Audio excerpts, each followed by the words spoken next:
All right. Hi, everyone. Thank you for joining us today. In honor of Healthy Mind Day, we have Janelle Finnerty from Compass Group. She'll be presenting Food for Thought.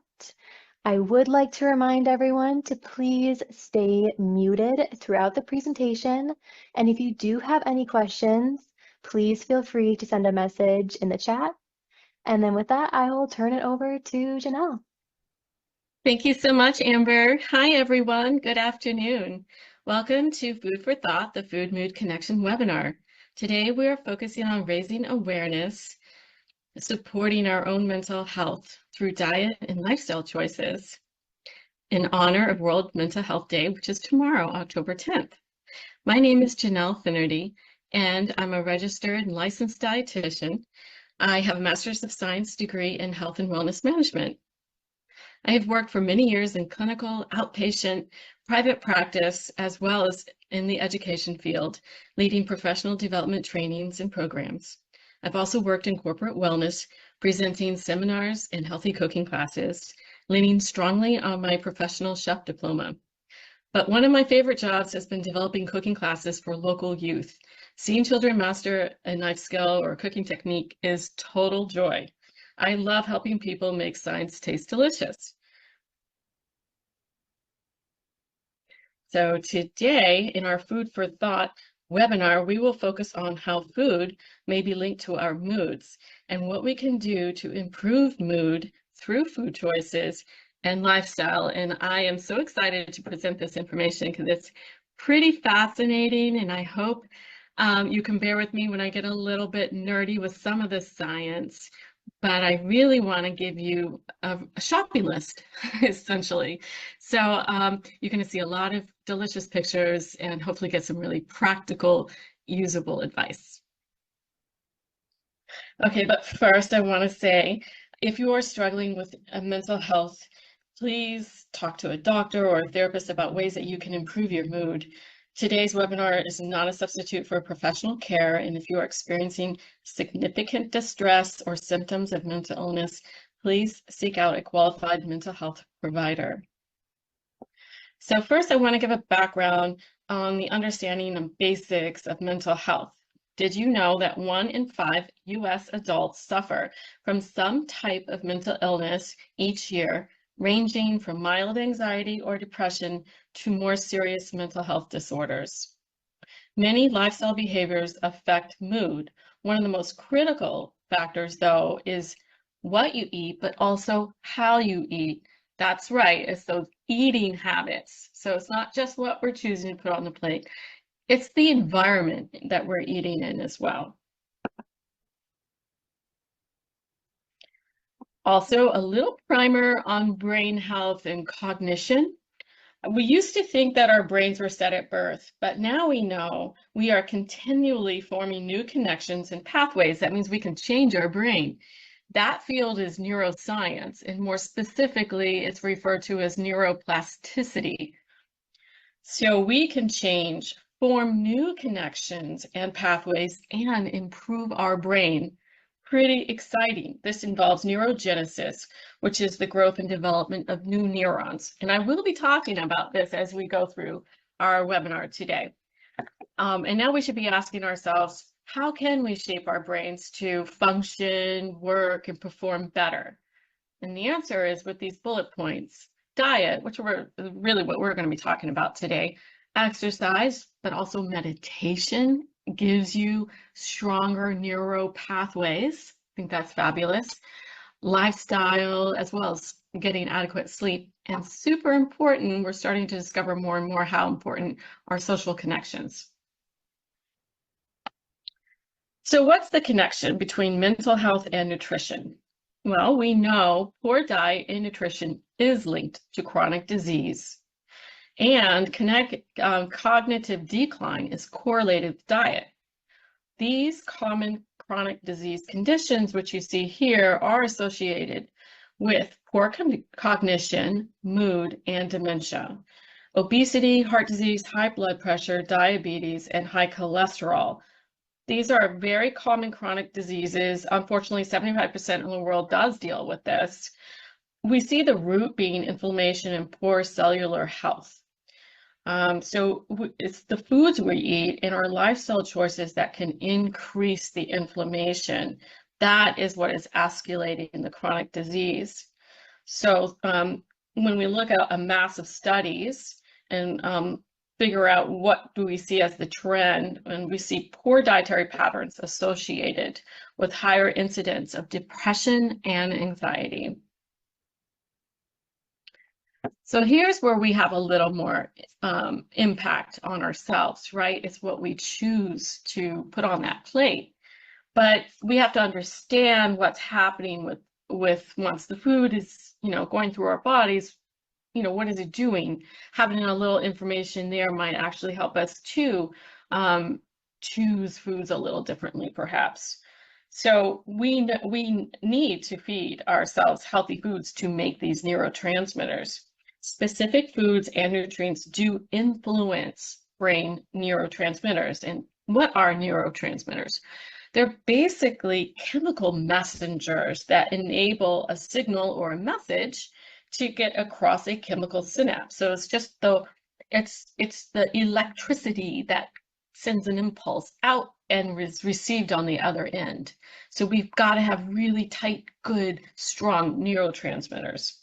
They are responsible for our memory so much, our memory, our intelligence, even creativity, our mood, which is really what we're talking about today, as well as even sleep.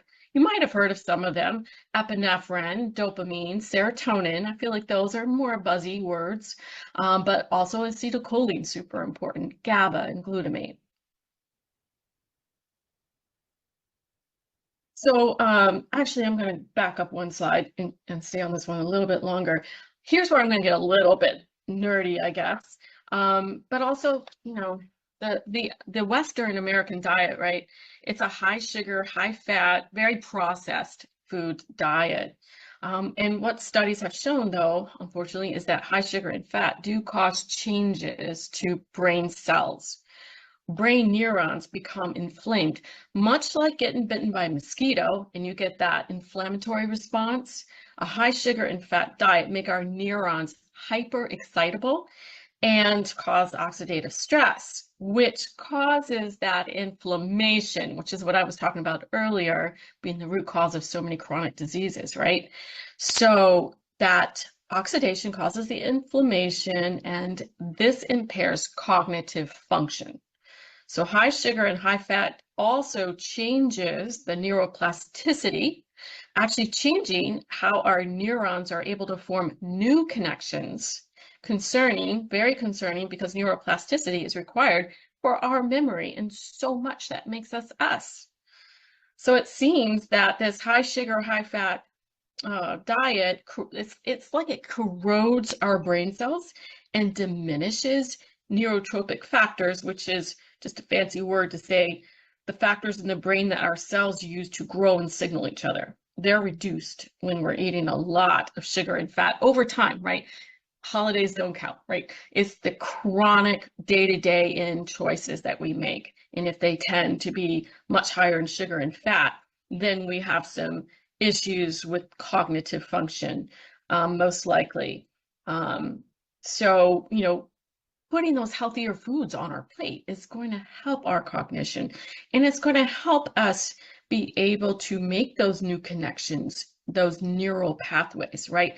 And that is what is required to encode memories, to perform cognitive tasks, to really enjoy life and feel the mood, feel a little brighter, a little happier.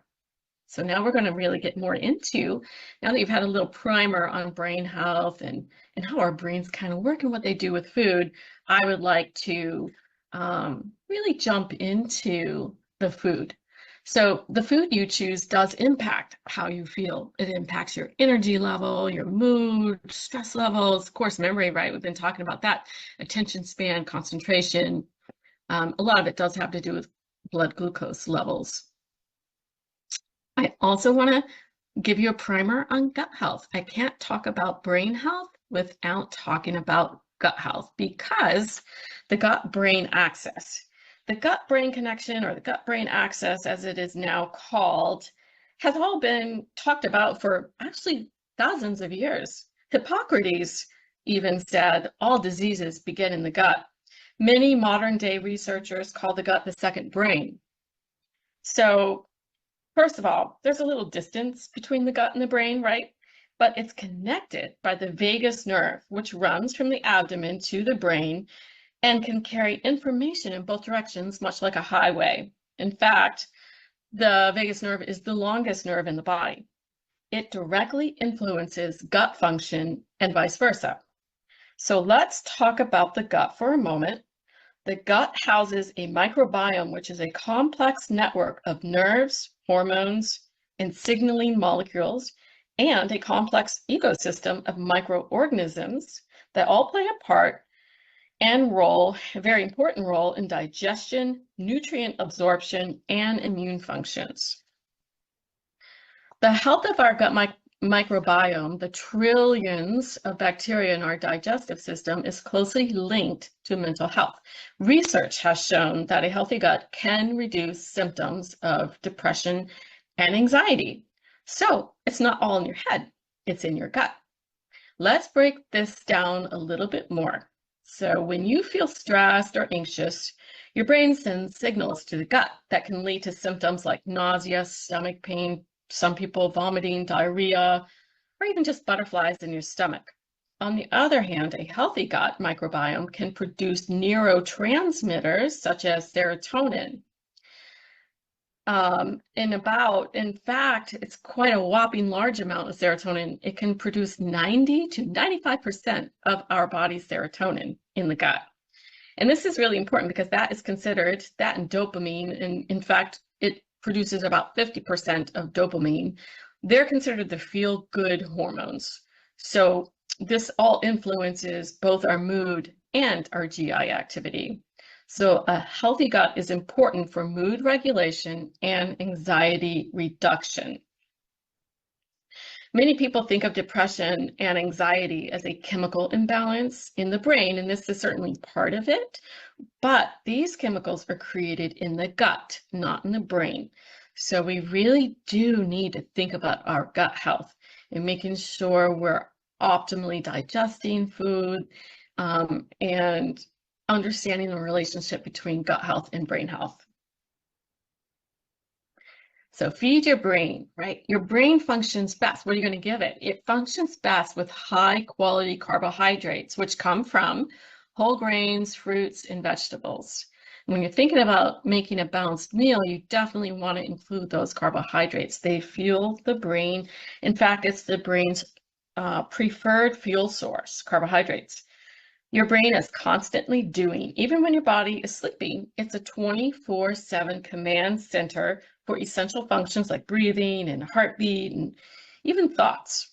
So it takes a lot of energy to fuel all this activity. And so making sure we put that optimal fuel into the tank is super important, and that's carbohydrates. But not just any carbohydrates, we go for those complex type, right? Not the refined processed type.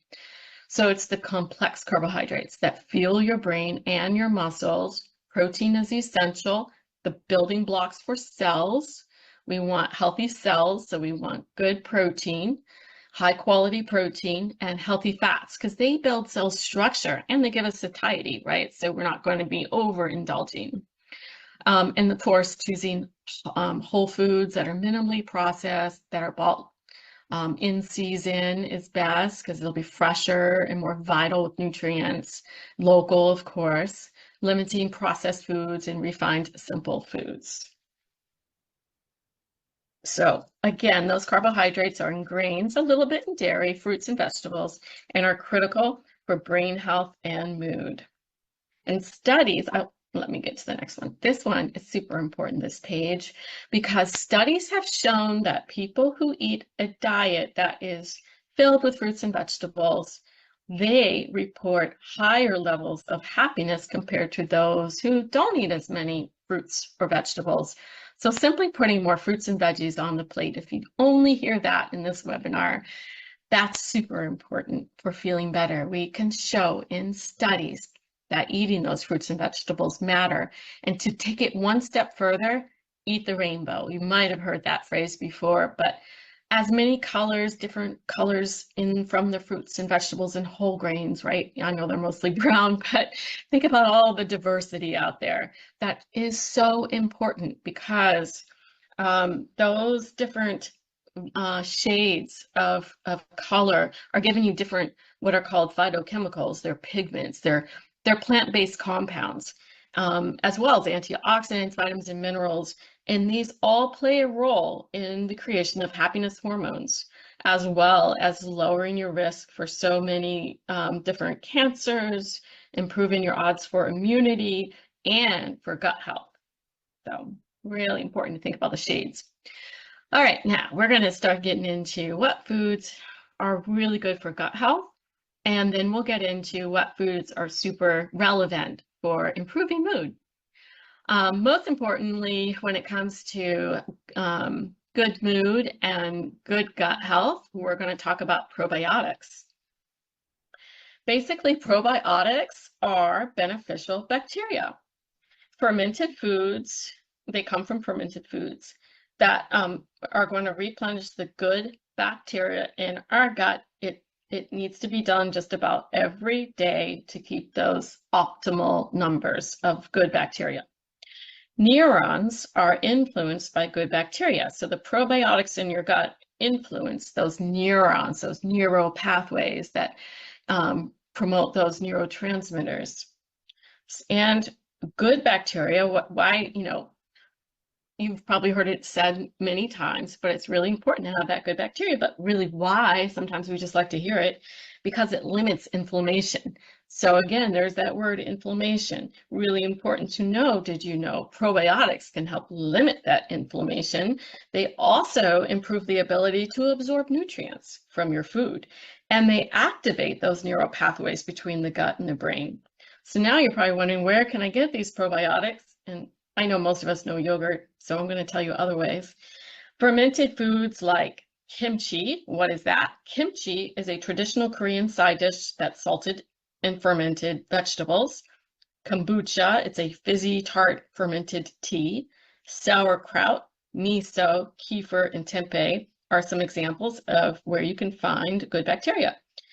But get a variety because a mix of them offers different variety of bacteria, and that is equally important. Now, yogurt is the most commonly consumed probiotic food, but kefir, it's Kefir, is a fermented yogurt-like drink. It's a much more potent source of probiotics. So in my counseling days, I have often, many patients trying to improve gut health. And I would recommend buy a bottle of kefir if you can handle the lactose, because 1 or 2 ounces a day is really going to help inoculate the gut with these good bacteria. And I think it's one of the surest strategies, easiest ways. You can make a yogurt-based dressing out of it. You can throw it into smoothies. You can put it in your breakfast bowl. You can add it to your oatmeal in the morning. So many ways you can use it. So it comes in different dairy. You can have cow, you can have goat, you can have sheep. So different kinds you can find on the market. So easiest way to maintain a healthy gut microbiome is by consuming plenty of fermented foods that are naturally rich in probiotics. Can't talk about probiotics without talking about prebiotics. So you're probably wondering, what is a prebiotic? It is the food these good, healthy bacteria need to sustain themselves. And basically, most of the healthy foods we eat are probably going to have some measure of being a good prebiotic, to be honest with you. But I have selected a few that you see on this screen here as being the most gold standard for being a prebiotic. So garlic and onions, bananas, asparagus, also kiwi you see here, oats, apples, greens, barley. Very important that we get these in the diet because they actually are going to feed the good bacteria. So basically think about probiotics seed the gut with good bacteria, and prebiotics feed the gut with good bacteria. So they can grow in numbers and keep you feeling full of energy and vital, This does help us feeling more, help us to be more upbeat and optimistic. So a varied diet and balanced diet supports brain function and fuels our mood. But I want to talk about important other nutrients to discuss the whole idea of brain health and provide you with a specific list of notable nutrients that have been shown to significantly impact on positive brain health. So omega-3 fatty acids is top on the list. It aids brain function and may reduce cognitive decline and reduces, that word again, inflammation. So wild salmon is excellent. Of course, any salmon, okay, but wild is great. Sardines, mackerel, and there's other fat-rich fish as well. I also want to mention vegan options because not everyone can have fish or like it. But vegan options would be chia seeds, flax seeds, walnuts are excellent, Brussels sprouts, which is interesting, edible seaweed, and edamame are some other options for omega-3 fatty acids. B vitamins are underrated. I'm just going to say it. So complex B vitamins are so very, very important, and they often are not discussed enough.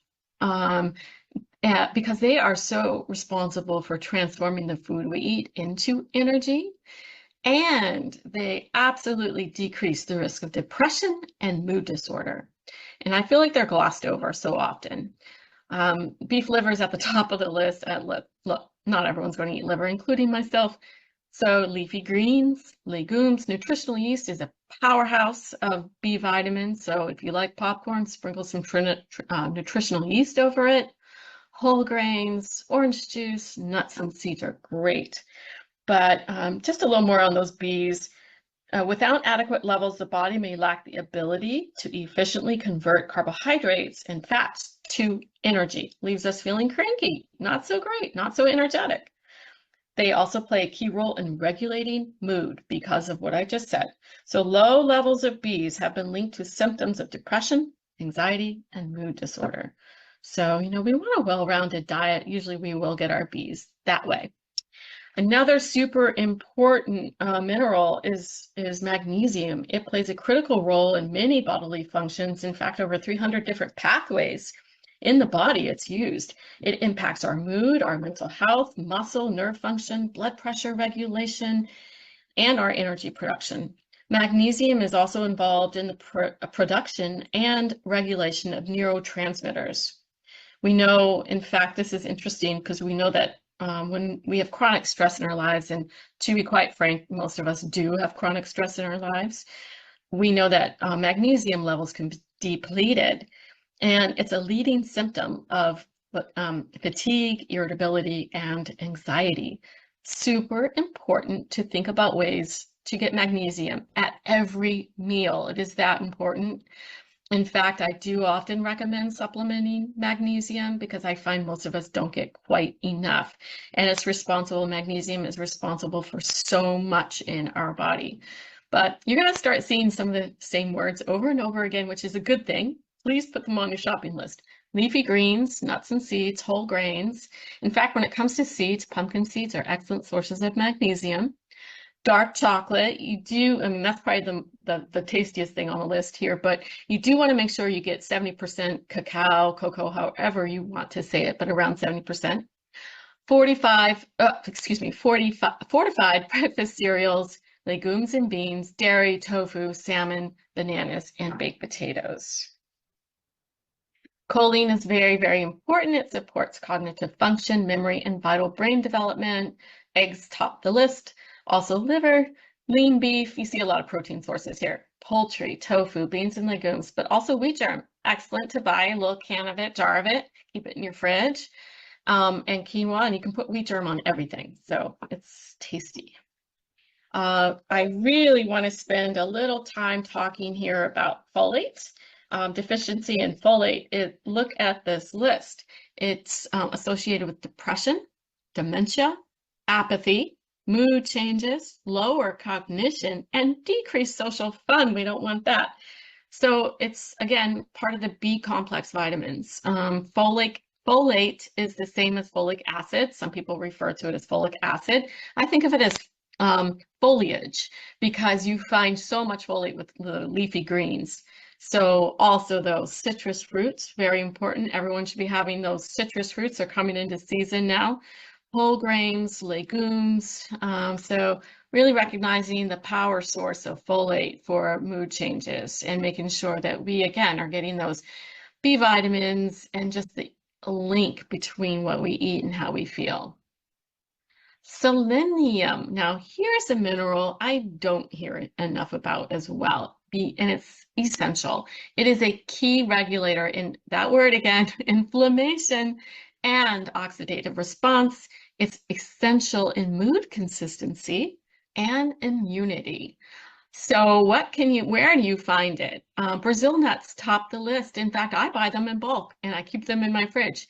And all you need is 1 to 2 Brazil nuts a day to get your RDA for selenium. So I think if you can have nuts is a great way to go. Sunflower seeds are also good, whole grains, tuna, and organ meats.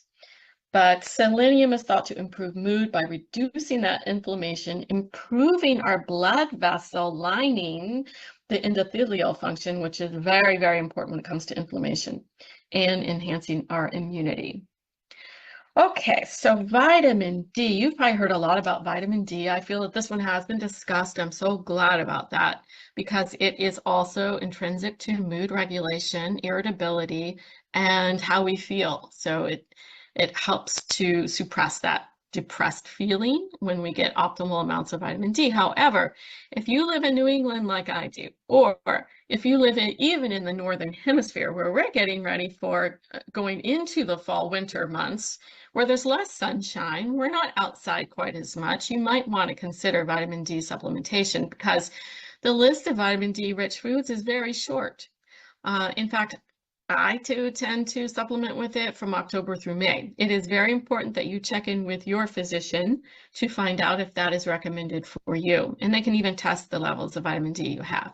But egg yolks are a great source. Fortified dairy, not all foods made from milk are going to be fortified with vitamin D though. So cheese, yogurt, even though they're made with milk, it may not be made with fortified vitamin D milk.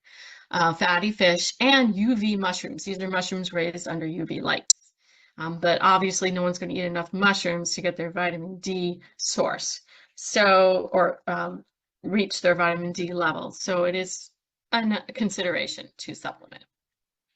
So optimal well-being is more than just what we eat. We've talked a lot about what to eat, but think about what happens beyond the food choices we put on our plates.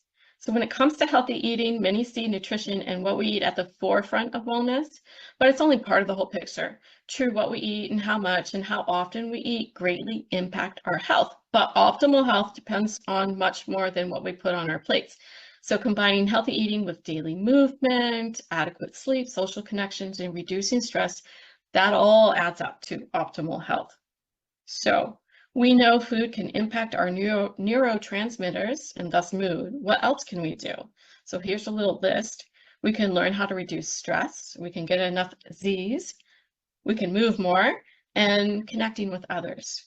So when it comes to stress, here's how it affects your gut. Stress can affect the gut. It's a major microbial disruptor, and it can act as a contributor to gut dysbiosis, which is just gut imbalance.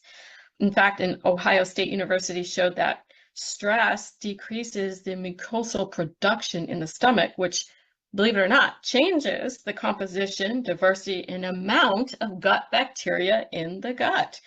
This means fewer species, lower diversity, and potentially it can increase the risk of raising the bad because the good is lowered. So the bad can take advantage of that and increase their amounts, which increases our susceptibility to gut infections and immune infections as well.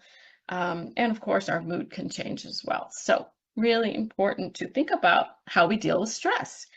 And when it comes to talking about stress, I like to talk about the ings, specifically moving, laughing, breathing, meditating, and sleeping.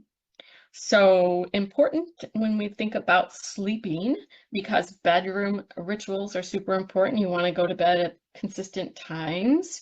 You want to have lighter dinners that aren't heavy and high fat, because that'll keep your body in breakdown mode, digesting that food and not allowing you to get into a restful slumber.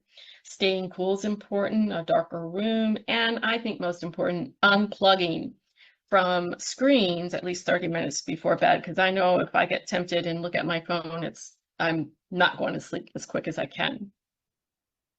When it comes to moving more, I like to think about the working person. So maybe scheduling some walking meetings or taking a quick walk before or after lunch, which is great for blood sugar control as well. And digging in the dirt. Gardening has been proven to have mental health benefits such as decreased stress and anger and increases in life satisfaction and quality of life. Social contact is extremely important. Try eating a meal with some people. If you have the habit of eating by yourself, try to maybe eat 2 or 3 meals a week with others. We have seen that is super important. The number one common denominator in blue zones, which are the pockets around the world where people tend to live longer, yes, they have a healthier diet and they move a little bit more than other areas, but it's really their connection to each other and their community that is the strongest leading common denominator for a longer life. So super important. And lastly, I'd like to share some healthy hacks, like I like to call happy, healthy hacks. What else can we do to improve mood? So super important to think about eating regularly because it keeps your blood sugar stable and your digestive tract moving.